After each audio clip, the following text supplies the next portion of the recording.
Почитуван пратеник од Социјалдемократскиот сојуз. Жално е.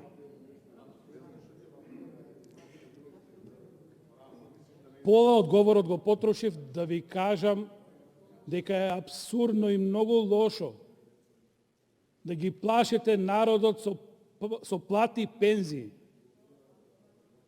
Ја уништивте потрошувачката во државата. 775 милиона евра фалат во бруто домашниот производ.